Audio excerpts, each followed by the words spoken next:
We have another episode of The Pivot Point. Today, I've got my friend Morgan Rottinghaus, who Hello. We've known each other for a couple years. We worked together back 2023, Yeah. I guess, 2023. And Morgan was telling me during our time together when we were working on her smile that she just kind of had an itch. Yes. And I could tell big that itch. something was getting ready to pop. And that's very common with people that I'm seeing. It could be that they're getting ready for a big move in their life, relationship, work. I can always sense when someone's got something they're building. And I think having confidence here with your smile just kind of gives you that little bit of nudge. So true. Boom. Yes. Right. All started with the teeth. Right? So I'll take credit for her. Okay. A little bit. Maybe. I'll give it to you. All right. So fast forward a couple years or whatever, and you're like, I did it. I'm starting this new company, and I'm all in. I quit my job, and I'm going to start out on a new venture. Yeah. So I've been very interested to see where that takes you and what exactly you're doing, because at the time you were in a very niche industry. Right. So Morgan, you live here in Northern Kentucky, is that right? I'm in Cincinnati, right over the river. Okay. Yes. So where are you from? What's your background? And what got you to the point where you're like, all right, I'm ready to do something different? Oh, man. So much there. That's a lot. I am from originally New Jersey, Okay. but mostly raised in Chattanooga, Tennessee. All right. And then I have lived in my adult life, probably 14, 15 different cities. I've just been the one that's kind of been, I'll go, and grab my dog and get on the road and moved everywhere. So So what kind of industry were you in, in the last 10 or 15 years or so? 10 or 15 years, I've been in mainly themed entertainment. So Explain theme that a little parks. bit. So think about it as Universal, Disney, SeaWorld, but also any intellectual property type experience. So if it's for example, let's just call it the NFL experience, and you focus on one player, and it's a customer journey through that space. So I've really focused on clients with projects around experiential, immersive, all of those buzzwords that you hear today. The Van Gogh experience that started, I've been involved in that. So it's been pretty amazing to work in all of these iconic projects. Yeah. I think my favorite one was the Krispy Kreme flagship store in Times Square. Oh, wow. All right. Because of the product. I love my donuts. Well, they're better when they're fresh. Yeah. And so I started out actually, my first job out of college as a recruiter. Okay. And bottom of the totem pole there. But I learned everything I needed to learn about relationship building and selling and how to perk a client's ears up. And everything we did was over the phone. Smile and dial, smile and dial. And back then there wasn't the let me go meet them in person mentality. And then one day I had somebody that I placed at a company that was in the themed entertainment industry there for 4 years. And I talked to the client on the phone for 4 years and developed this relationship, which is one of the hardest things to do versus in person. I'm much better in person. And I finally said, can I come out? I'll bring you guys lunch. And my manager let me do it, and I went, and from there I opened the door and I said, what is this place? Yeah. Oh my gosh, what's that Star Wars thing? What is this Mickey Mouse thing? And it changed my life. And I left my job as a recruiter. I went to them and I said, I want to work here. They didn't have a job open, but they were created one for me, and that was the beginning. And where was this? This was in Orlando. In the heart of themed entertainment. In Disney or at a company that No, worked it was an audiovisual company that created, think about going on a dark ride, Harry Potter. Yeah. And everything you see, everything you hear creates that experience. And so I worked for a company that did that. Okay. So I work with a lot of entrepreneurs, people that work at places like P&G, Kroger. Right. And I've seen a lot of people like just say, you know what, I'm not about this corporate world. I want to do something on my own. What was it that made you think, all right, I'm ready to do something for myself? I've always wanted to be an owner of a business, watching my dad growing up and seeing him What did he do? he's a real estate developer. He's still doing it. He will not stop. Wow. And just seeing somebody as a little girl on the job and watching all of these people look up to him and go to him for answers, and just He loves it. He loves it. Because he's still doing it. He's still doing it. He has a passion for it, and I think that made me see, like, I want to do something like that. That you love. That I love. And then, but all along the way, it was, well, I didn't go to dental school. Yeah. I'm not an architect. Yeah. Specific trade. Not a specific trade. So all along the way, I'm like, well, I really want to do this, but what do I bring to the table? What is your special power? What's right? my special power? And I think, So what did you decide it was? What did you want to double down on? well, after 20 years of trying to figure it out, it was, I know how to grow a company in a very different way than these corporations look at it from a sales playbook. I basically learned over the years my own way of doing it, how to teach it once I moved up in leadership, and seeing the company shift into a proactive versus a reactive way. And number one is, over 20 years, I've built, hundreds of relationships and built this network, and everything I did was starting with build the relationship first and don't talk about business. Yeah. And so I realized my skill set was to go in and help companies that don't know how to grow change their game to be more competitive with the big boys and girls who can afford, senior level growth people. And that's been a game changer for them, for me to start helping them do that. So growth can be tricky. When I was younger, all I heard was growth for growth's sake. Just grow. Growth for growth's sake. But what I've learned is that it has to be healthy growth. And strategic.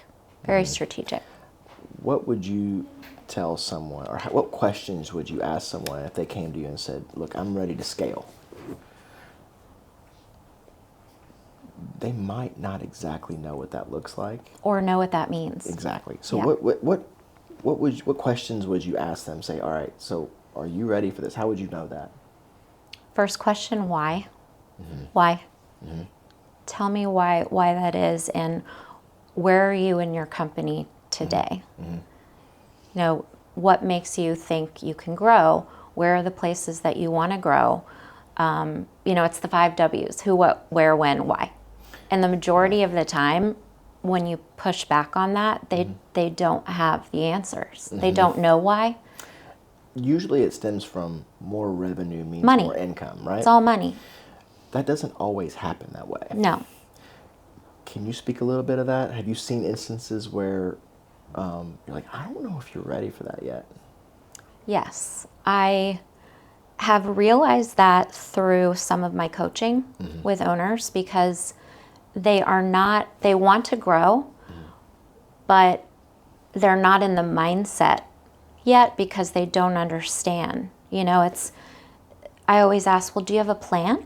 You want to grow, do you have a plan on paper that you can follow to get there? Do you have financial goals? And 99.9% it's no. If you were to ask someone who's looking to engage with your company, if you ask them what their profit margin is, what percentage of those people would really know their numbers? A very small percentage. And to add to that, the majority of companies I'm talking to are not profiting. And so that's why they're talking to me, is Yep. we we're working so hard. It's like, a mouse on the wheel spinning and spinning, and it's the definition of insanity. Right. If You keep faster, doing are the you gonna same thing. accomplish more? That's Not right. And so necessarily. they just, I met with a client the other day, and it was, what is your financial goal for the year? And they threw out a number. And I said, how did you get there? Well, we just want to be at that number. Okay. And it's shocking to me. Yeah, and it's so common. It is common, yeah. When you hear about profit margins in different industries, I'm kind of obsessed with it, and business models, and I'm always like looking around and seeing what's going on when you go in a restaurant or a store, and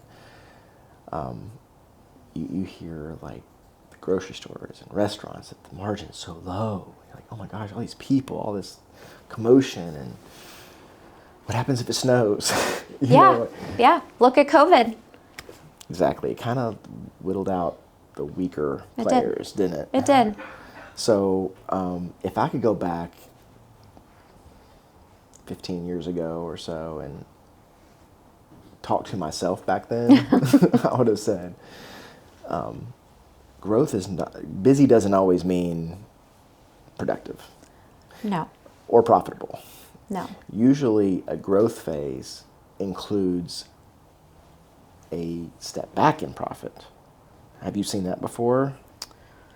Yes. I mean, there is a grace period that people need to have if they are trying to grow in the sense of money.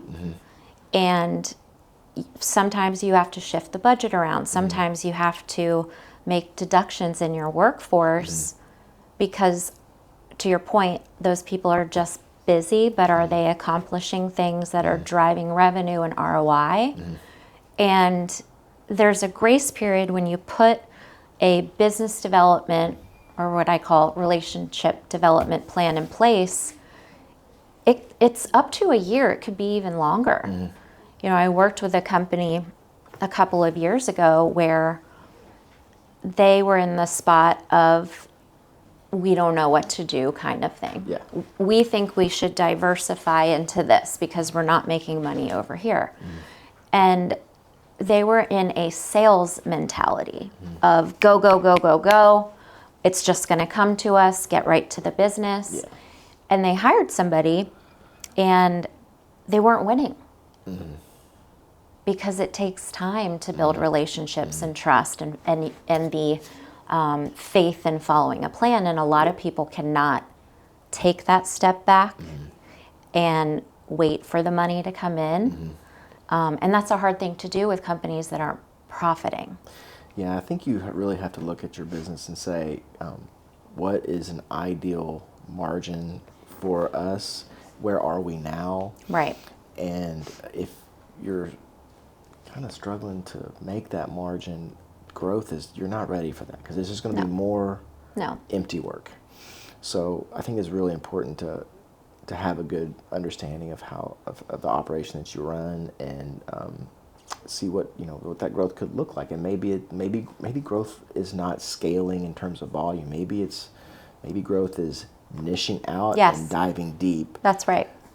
That's kind of where I feel like I've been in the last few years, is really like, what do I want out of my life? Right. And what can I create around me to help facilitate that? Right. So the company is called the Haus Collection. House Collection. Haus Collection. Yes. And you're on LinkedIn.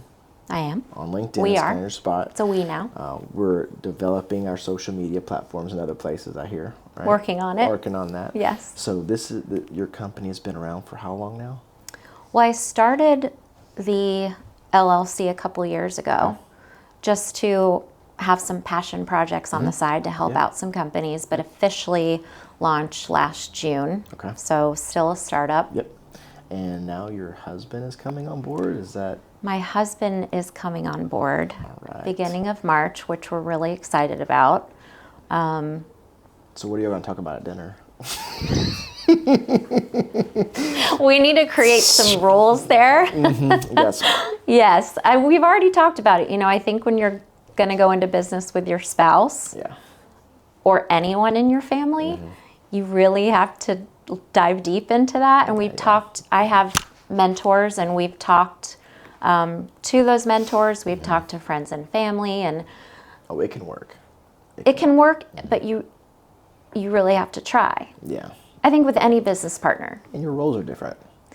It is. I think there's going to be some crossover because we both are strategists. We both come from a business development background. He's also worked in finance and on the operational side, which I haven't. And he'll kill me for saying this, but he's got 10 years on me. So, I think it's going to be great for clients because we can both work with them in certain areas, and then we can both work separately. All right. So what types of companies are you working with? What is your ideal avatar? Yeah, I have always worked in something that we call the partner ecosystem. So you have all of the trades that make up the design and build of a project. So it's kind of that wheel around the opportunity where it's lighting companies. I'm working with a lighting company right now. Media companies, so all the companies that do all the content that you see within theme parks or experience centers. Acoustics companies, fabricators, experience designers, architects. So it's all of those trades that make up an opportunity. And, the advantage there is that those companies and clients I work with can also get to know each other. So it's like an ecosystem within an ecosystem. Yep. What kinds of services or packages do you offer? If someone's looking to, I'd like to get some outside advice here, and maybe it's some type of coaching relationship or workshops I've heard you mention. Yeah. So what kind of products do you also participate in? Well, I started with a philosophy of figuring out what clients didn't have and trying to think as if I was sitting in their shoes of if I didn't know how to begin, where would I begin? And it was ideation. So sitting in a room, and in the theme park industry, we say charrette, sitting in a room where no idea is a bad idea, but having these exercises that can pull out ideas and information that they wouldn't have thought of, and taking all of that and building them an actual plan. Because majority of the time, like I said, they don't have a plan. Right. If they have a plan, I could suggest being a growth advisor to them and opening up my whole network to them to help them ramp up faster within that plan. I've worked in certain markets more specifically themed entertainment, culture, brand, so I have a network within that. And then coaching.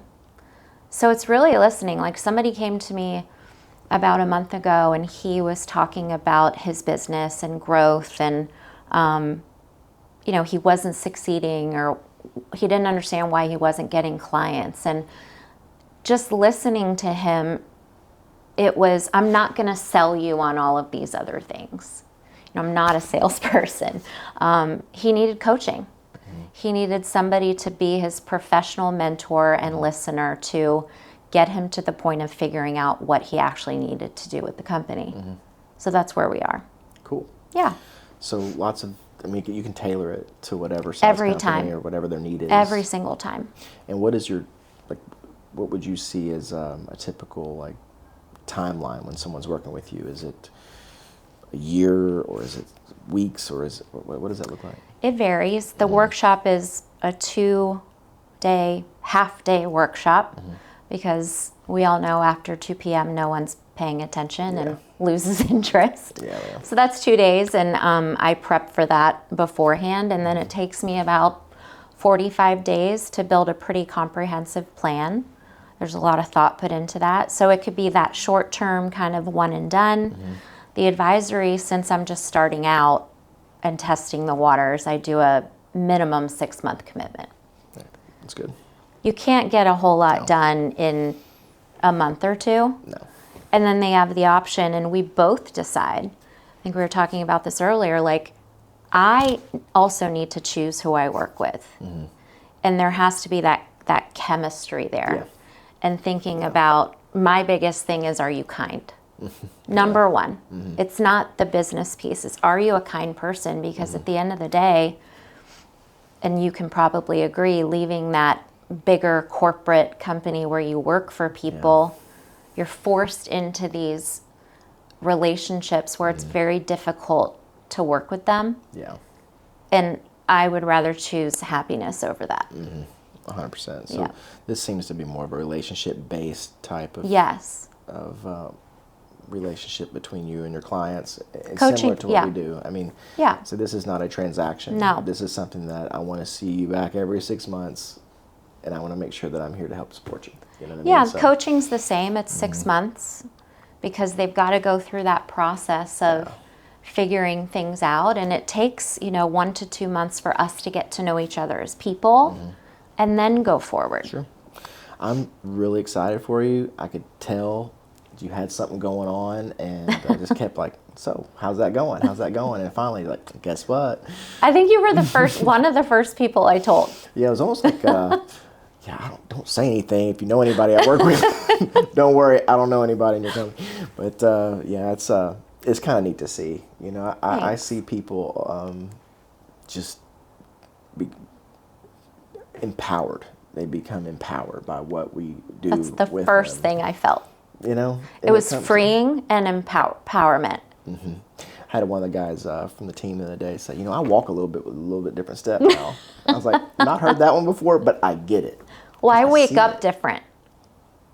I wake up completely different, and I'm happy. I would say I'm happy every day in a different way because I now have control of my destiny, and you get to create whatever your happiness is around you. 100%.